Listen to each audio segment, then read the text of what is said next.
जय हिंद। Welcome to all of you on study IQ PCS। This is Vidyadhar Shukla और आज हम बात कर रहे हैं अपने बिहार के बारे में, क्योंकि एक आशंका लगाई जा रही है कि बिहार में एक बहुत बड़ा संकट आ सकता है और वो संकट है जल संकट। यानी जल की समस्या बिहार में देखने को मिल सकती है, क्योंकि बिहार, एक रिपोर्ट है कि बिहार में 40 से ज्यादा नदियां अभी सूख चुकी हैं। अभी तो पूरी गर्मी आई भी नहीं है और इस टाइम पे 40 से ज्यादा नदियां सूखना एक इंडिकेशन है कि आने वाले टाइम में बिहार में एक बहुत बड़ी जल संकट देखने को मिल सकती है, जल की समस्या देखने को मिल सकती है। कई सारे रिजर्वायर्स में पानी नहीं है, कई सारे रिजर्वायर्स कंप्लीट ड्राई हो चुके हैं। कुछ रिजर्वायर्स में पानी है भी तो उसमें 50% से भी कम पानी है, 10% के अप्रॉक्स में पानी है, 20% के अप्रॉक्स में पानी है। ये बिहार के वाटर रिसोर्सेज डिपार्टमेंट का कहना है। तो आइए हम इस पे डिस्कस करेंगे। बिफोर वे बिगिन, आप हमसे कनेक्ट हो सकते हैं इस चैनल के थ्रू, एक टेलीग्राम चैनल के थ्रू आप हमसे कनेक्ट हो सकते हैं। जो पीडीएफ्स वगैरह है आपको इस टेलीग्राम चैनल पे मिल सकती है। और यहाँ पे हम लोग MCQ भी डिस्कस करते हैं। यदि आप स्टेट पीसीएस की तैयारी कर रहे हैं तो आपके लिए एक बहुत बेनिफिशियल ये चैनल होगा, टेलीग्राम चैनल है, आप इसे ज्वाइन कर लेंगे, विद्या लाइव ऑफिशियल। नाउ हम बात कर रहे हैं बिहार की समस्या के बारे में, वाटर क्राइसिस के बारे में। बिहार में कही जा रही है, वाटर रिसोर्स डिपार्टमेंट का कहना है कि 40 से ज्यादा नदियां सूख चुकी हैं और अभी इस टाइम पे 40 से ज्यादा नदियां सूखना ये एक बहुत बड़ा इंडिकेशन है कि हमारे बिहार में जल की समस्या हो सकती है। हमारा बिहार कृषि प्रधान है, हमारी मोस्टली जो जनसंख्या है एग्रीकल्चर पे बेस्ड है। हमारी इकोनॉमी जो है एग्रीकल्चर बेस्ड है, क्योंकि ज़्यादा इंडस्ट्री भी नहीं है हमारे यहाँ, इंडस्ट्रियल डेवलपमेंट ज़्यादा नहीं हुआ है बिहार में। तो ज़्यादातर जो जनसंख्या है वो एग्रीकल्चर पे बेस्ड है और एग्रीकल्चर ऑलमोस्ट फार्मर जो हैं वो सिंचाई पे आधारित रहते हैं, कि जो इरिगेशन के लिए वो वाटर पे आधारित रहते हैं, यानी जो नदियों के जल पे आधारित रहते हैं। और अगर ये ऐसे समस्या होता है तो हमारे एग्रीकल्चर पे काफी बड़ा इंपैक्ट देखने को मिलेगा। पलायन की समस्या भी उत्पन्न हो सकती है, क्योंकि एग्रीकल्चर से हमें कई सारे ऐसा देखा जाता है कि जो हमारी एम्प्लॉयमेंट है, बहुत बड़ी एक एम्प्लॉयमेंट जो है जनरेट होती है एग्रीकल्चर से, और एग्रीकल्चर में ही समस्या हो जाएगी। अगर प्रोडक्शन अच्छे नहीं होंगे तो यहां से पलायन की भी समस्या उत्पन्न होगी। ऑलमोस्ट आप जानते हैं कि बिहार में पलायन की समस्या काफी है, लेकिन इस सिचुएशन से हमें यह समस्या और भी देखने को मिल सकती है। अगर मैं बिहार इकोनॉमिक सर्वे की बात करूं 23-24 में, तो 20% अप्रॉक्स कंट्रीब्यूशन है प्राइमरी सेक्टर का इन द जीडीपी, बिहार के जीडीपी में। लेकिन अगर ऐसा हाल रहा, अगर गवर्नमेंट इस पे एक कदम नहीं उठाती है, तो ये देखने को मिलेगा कि ये जो कंट्रीब्यूशन है बिहार का प्राइमरी सेक्टर का, ये कम हो सकता है। ऐसा क्यों कहा जा रहा है? तो बिहार के अगर आप देखें तो more than 40% reverse have dried, ठीक है, सूख चुकी। ये हमारा कहना नहीं है, ये बिहार के वाटर रिसोर्स डिपार्टमेंट का कहना है, ठीक है। रिजर्वायर्स हैं वो भी सूख चुके हैं, ठीक है। रिपोर्ट का कहना है कि स्टेट में जो रिजर्वायर है उसमें 50% तक भी पानी नहीं है। दुर्गावती रिजर्वायर जो है, इसमें कैमूर डिस्ट्रिक्ट में दुर्गावती रिजर्वायर है जिसमें 47% ही वाटर है। यह कहना है वाटर रिसोर्स डिपार्टमेंट का, ठीक है। कुछ जो रिजर्वायर हैं जो कंप्लीट सूखने के कगार पे हैं, ठीक है। जैसे कि अगर हम रिजर्वायर की बात करें, जो बांका में है, नवादा में है, औरंगाबाद, कैमूर, रोहतास, भागलपुर, मुंगेर, लखीसराय एंड जमुई, तो इन सारे जो डिस्ट्रिक्ट हैं इनमें वाटर स्टोरेज की काफी बड़ी समस्या है। यहां पे जल का भंडारण बहुत कम है। रिपोर्ट का कहना है कि 5 of 23 reservoir in Bihar have dried up and the 16 reservoir have less than 10% water. 16 reservoir में 10% से कम वाटर है। तो आप ये कह सकते हैं कि आने वाले टाइम पे बिहार में जो वाटर की समस्या है, वाटर क्राइसिस है, बिहार में हो सकता है। ये एक बड़ा इंडिकेशन है और ये डिपार्टमेंट ये इंडिकेशन दे रहा है, ये जो डिपार्टमेंट है ये इंडिकेशन दे रहा है कि हमारे पास ये प्रॉब्लम आ रही है। क्योंकि हमारे पास रेनफॉल की समस्या, रेनफॉल भी के डिफिशियंसी है, समय पे बारिश ना होना, यह भी एक बहुत बड़ी समस्या है, क्योंकि अभी मॉनसून आने में 2 से 2.5 महीने का टाइम है। आप एक चीज, आप अपने लोकल एरिया में, अगर आप इन डिस्ट्रिक्ट्स में हैं तो आप ये बता सकते हैं और कमेंट सेक्शन में जरूर बताइएगा कि आप किस एरिया से बिलोंग करते हैं, क्या आपके यहां भी वाटर की समस्या हो रही है। क्योंकि आप लोग देखेंगे कि चापाकल में, यानी हैंडपंप जो है वहां से पानी नहीं, वहां हैंडपंप सूख चुके हैं, पानी नहीं निकल पा रहा है। काफी ज्यादा ये चीजें देखने को मिल रही है, क्योंकि जो ग्राउंड वाटर का लेवल है काफी नीचे जा चुका है। ज्यादातर साउथ बिहार में, अब ऐसा नहीं कह सकते कि नॉर्थ बिहार में यह समस्या नहीं है, नॉर्थ बिहार में भी है, नॉर्थ बिहार में भी ग्राउंड वाटर काफी नीचे जा चुका है, लेकिन साउथ बिहार में यह समस्या कुछ ज्यादा ही देखने को मिल रही है। ऐसा क्यों है? क्योंकि अब देखिए, यह बात और भी इसलिए कही जा रही है क्योंकि एक बहुत बड़ी समस्या है ये कि अगर बिहार में गंगा जैसी रिवर है, कोसी महानंदा जैसी रिवर है, सोन जैसी रिवर है, और वहां पे यह समस्या उत्पन्न होना, बिहार के अगर मैप को आप देखते हैं तो यहां पे देख सकते हैं हमारे पास गंगा रिवर है जो मिड बिहार से होकर के गुजरती है, एक बहुत बड़ा क्षेत्र गंगा कवर करती है। घाघरा है, गंडक है, बूढ़ी गंडक, बागमती, कमला, कोसी जैसी नदी, कोसी को सौरव बिहार कहते हैं। कोसी एक नदी जो बिहार में बाढ़ ला देती है, नॉर्थ बिहार में बाढ़ आ जाता है। महानंदा जैसी रिवर है। तो देखिए, समस्या यह है कि जो साउथ बिहार है, साउथ बिहार में जो रिवर है, ये साउथ बिहार है और ये हमारा नॉर्थ बिहार है। नॉर्थ बिहार की जो रिवर है ये हिमालयन रिवर है, हिमालयन रिवर है, ठीक है। यहां पे 12 महीने पानी रहता है, नॉर्थ बिहार में 12 महीने पानी रहता है, ठीक है। इसको हम 12 मासी रिवर भी कहते हैं। लेकिन साउथ बिहार में पठारी रिवर है, यहां पे 12 महीने पानी नहीं रहता है। ज्यादातर साउथ बिहार की जो नदियां हैं वो सूख चुकी हैं। जैसे अगर फल्गु की बात करें, पुनपुन की बात करें, तो गया में अगर आप फल्गु डैम देखते हैं, तो आप अगर गया से बिलोंग करते हैं तो देखते होंगे बिल्कुल सूखी हुई है, बिल्कुल नदी सूख चुकी है। और इसके वजह से, क्योंकि ग्राउंड, तो इसकी वजह से क्या है कि ग्राउंड वाटर लेवल बहुत नीचे जा चुका है। हम लोग स्टोरेज पे ध्यान नहीं दे रहे हैं, रेन वाटर हार्वेस्टिंग पे ध्यान नहीं देते हैं। कुआं जो है, मॉडर्नाइजेशन ऐसा हो रहा है कि पहले कुआं होते थे जिसमें वाटर स्टोरेज रहता था, वो नहीं हो रहा है। तालाब रहते थे, तालाब को भी भर दिया जा रहा है। तो ये समस्या हमें देखने को मिल रही है। इसमें कुछ जिम्मेदार गवर्नमेंट भी है और तो कुछ जिम्मेदार हम नागरिक भी हैं। आप जिस डिस्ट्रिक्ट से बिलोंग करते हैं, आप बताएंगे कि क्या आपके यहाँ ये समस्या उत्पन्न हो रही है कि चापाकल में पानी नहीं है, गर्मी के दिनों में क्या ये समस्या उत्पन्न हो रही है। तो एक ये इंडिकेशन है हमारे यहां कि मेजर हमें स्टेप्स लेने होंगे, ठीक है। बिहार इकोनॉमिक सर्वे के डेटा को अगर हम देखते हैं 22-23 को, तो ग्राउंड वाटर लेवल 10 मीटर से भी नीचे हो चुका है। औरंगाबाद, नवादा, कैमूर, जमुई ऐसे डिस्ट्रिक्ट्स में, ठीक है। प्री मॉनसून पीरियड में 2021 की अगर हम बात कर रहे हैं, 22-23 का डेटा देख रहे हैं हम, तो ये हमें देखने को ये मिल रहा है कि हमारा जो ग्राउंड वाटर है ये नीचे जा रहा है, भूजल जो है। तो हमें ड्रिंकिंग वाटर की भी समस्या हो जाएगी, हमें समस्या होगी ड्रिंकिंग वाटर की,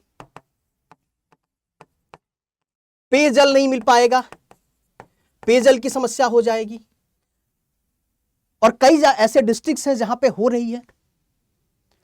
कुछ एक्टिविस्ट का कहना है कि जो वहां की म्युनिसिपैलिटी है वहां पे टैंकर से पानी मंगाए जा रहे हैं, पेयजल के लिए टैंकर से पानी मंगाए जा रहे हैं। यह समस्या बिहार में उत्पन्न होना, ये अपने आप में एक बहुत बड़ी समस्या है कि बिहार में ऐसी समस्या उत्पन्न हो रही है जहां पे गंगा जैसी रिवर है। यह एक बहुत बड़ा इशू है, लेकिन प्रॉब्लम यह है कि यहां पे हम ध्यान नहीं दे रहे हैं इस इशू पे, हम बात नहीं कर रहे हैं। हम इलेक्शंस में बिजी तो हैं, लेकिन हम बात नहीं कर पा रहे हैं। हम वेलफेयर की बात करते हैं, लेकिन हम ये सब समस्याओं पे ध्यान नहीं दे रहे हैं। ये कलेक्टिव वे से, कलेक्टिव रूप से, ऐसा नहीं कि किसी एक को ही परेशानी होगी या किसी एक पर्टिकुलर रीजन को परेशानी होगी, इससे पूरे बिहार को परेशानी होगी। कुछ ही दिन पहले हम लोग बेंगलुरु में वाटर क्राइसिस देखे हैं और ये इंडिकेशन है कि बिहार में इस तरह के क्राइसिस हो सकते हैं। अगर हम अभी से इस पे मेजर्स नहीं लेते हैं, अगर हम अभी से इस पे काम नहीं करते हैं, तो ये हमें देखने को मिलेगा, ऐसी समस्याएं हमें देखने को मिलेंगी। और दुर्भाग्य की बात यह है कि कोई भी पॉलिटिकल पार्टी इस पे बात नहीं कर रही है। कोई भी पॉलिटिकल पार्टी के मैनिफेस्टो में, आज हम लोकसभा चुनाव को देख रहे हैं, तो कोई भी पॉलिटिकल पार्टी के मैनिफेस्टो में इसकी चर्चा नहीं की जा रही है। वाटर क्राइसिस की चर्चा ही नहीं की जा रही है। क्या आप, अगर आपके एरिया में कोई अगर ऐसे एमपी हो जो अपने मैनिफेस्टो में ऐसी बात करे, या कोई पार्टी हो जो अपने मैनिफेस्टो में इसका चर्चा कर रही हो, तो आप हमें जरूर बताएं, हमें कमेंट सेक्शन में जरूर बताएं। क्योंकि आप अपने डिस्ट्रिक्ट में भी ये चीज देखिए, आप अपने घर में ये चीज देखिए कि क्या ग्राउंड वाटर लेवल नीचे हो रहा है, क्या चापाकल से पानी आ रहे हैं। ऐसा देखने को मिल रहा है कि घरों में जो वाटर टैंक है, टंकी में पानी नहीं जा पा रहा है, अच्छे से पानी नहीं जा पा रहा है, हमें हेवी पंप की जरूरत पड़ रही है। तो ये एक इंडिकेशन बता रहा है कि आने वाले टाइम में बिहार को एक हेवी वाटर क्राइसिस से गुजरना पड़ेगा। एक बहुत बड़ा जल संकट बिहार के लिए उत्पन्न होने वाला है। ठीक है, डेटा को देखिए तो ग्राउंड वाटर लेवल जो है नीचे दिखा रहा है। और हम जो पेयजल की बात करते हैं, तो पेयजल हम ज्यादातर, अगर हम एक मोस्टली जो बिहार के रहने वाले लोग जो हैं, वो ज्यादातर पेयजल के लिए चापाकल पे डिपेंडेंट रहते हैं।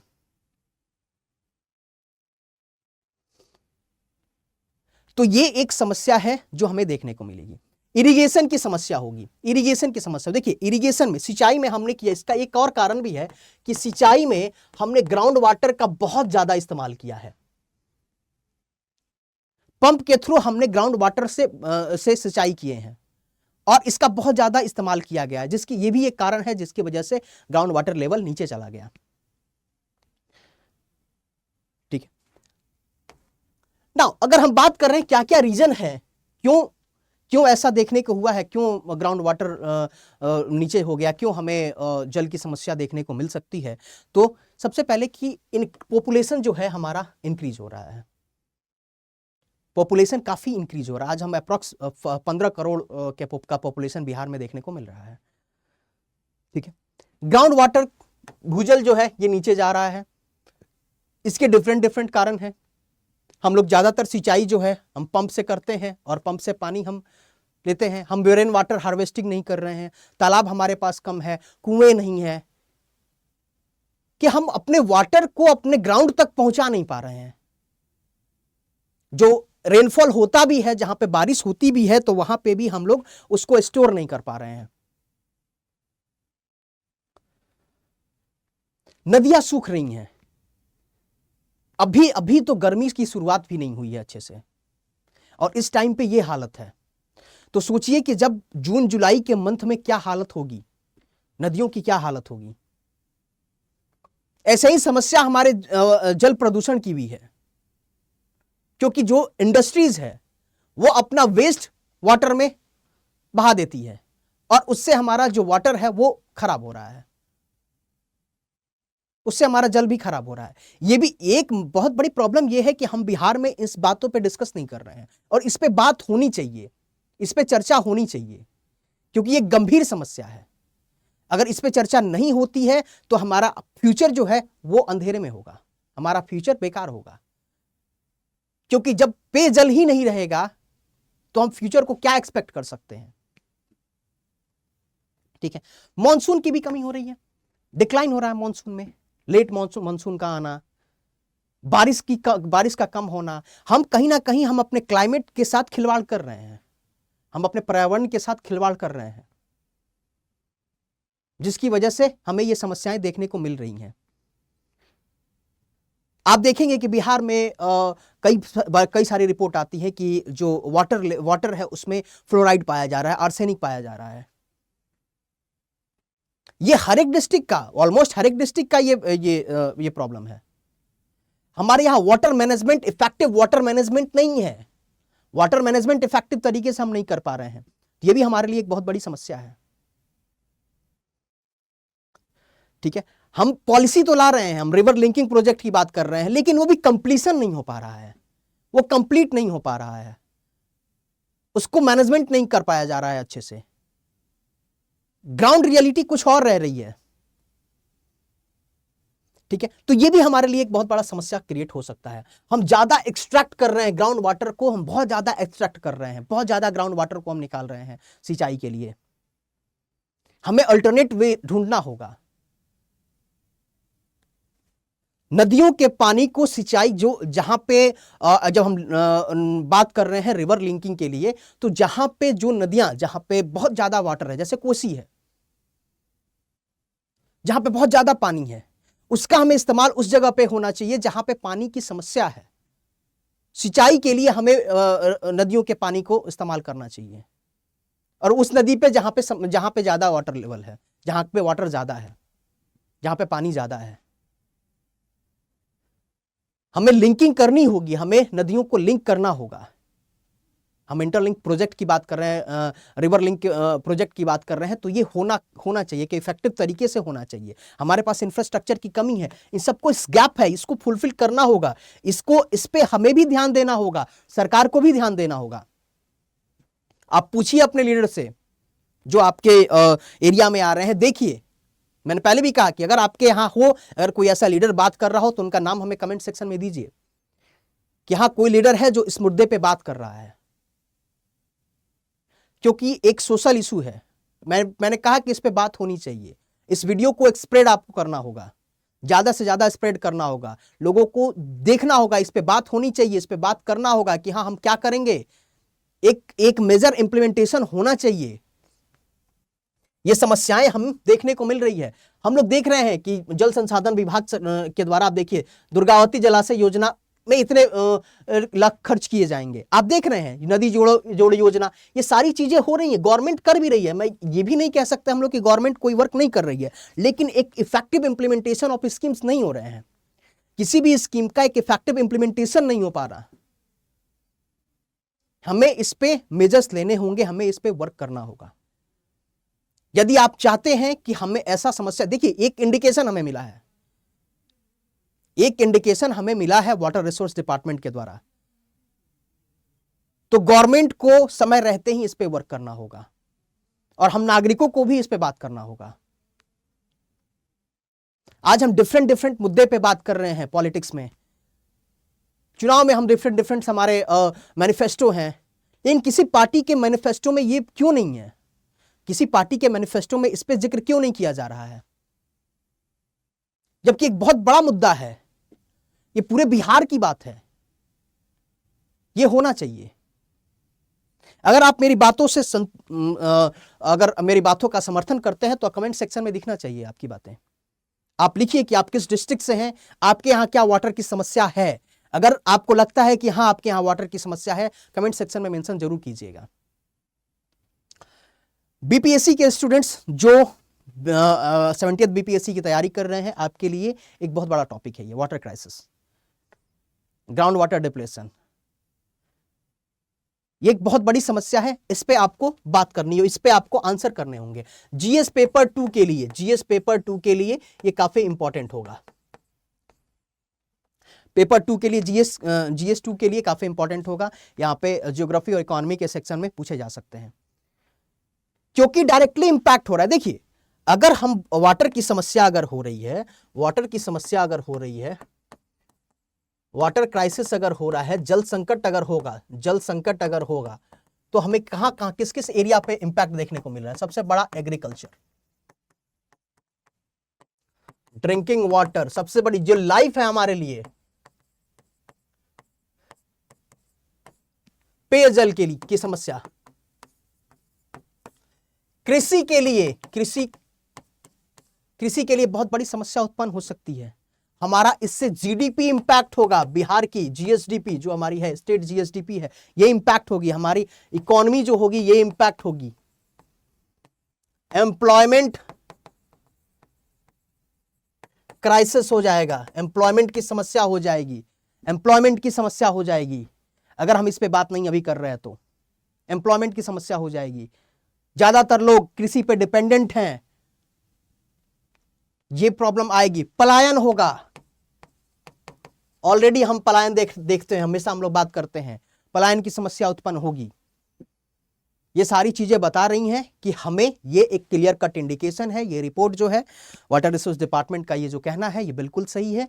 हमें एक क्लियर कट इंडिकेशन है कि हमें अपने जल संकट को खत्म करना होगा बिहार से, और इसके लिए नागरिकों को भी जागरूक होना होगा, इसके लिए जो सरकार है उसको भी वर्क करना होगा।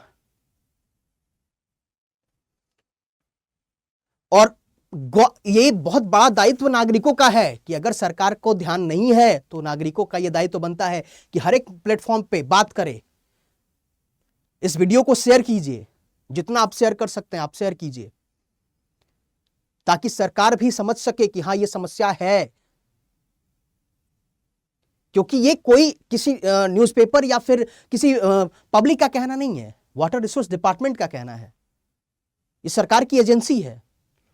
तो इस पे एक इफेक्टिव तरीके से वर्क होना चाहिए कि कल को ये समस्या हम नहीं देखें। ऐसी समस्या से हमें निपटना होगा। क्योंकि खुद आप इस चीज को महसूस कर सकते हैं। आप अपने घर में देखिए, क्या आपके चापाकल में पानी सूख रहा है? इसका मतलब कि ग्राउंड वाटर लेवल नीचे हो चुका है। आपके घर में टैंक में पानी नहीं जा पा रहा है, तो इसका मतलब कि समस्या तो है, लेकिन हम लोग इग्नोर करते हैं। लेकिन इग्नोर नहीं करना है, इस पे बात करनी है। आप अपने लोकल लीडर से बात कीजिए कि क्या कर रहे हैं आप। अगर कोई किसी लीडर का कोई मैनिफेस्टो में अगर ये शामिल हो तो हमें जरूर कमेंट सेक्शन में बताएंगे, ठीक है। स्टूडेंट्स के लिए कुछ प्रॉब्लम्स भी, कुछ क्वेश्चन भी हमने यहाँ पे रख रखे हैं, आपको कमेंट सेक्शन में इसका जवाब देना है। What is water scarcity? Water scarcity क्या है? जल की कमी क्या है, या जल संकट क्या है, ठीक है। तो आप इसका आंसर करेंगे कमेंट सेक्शन में।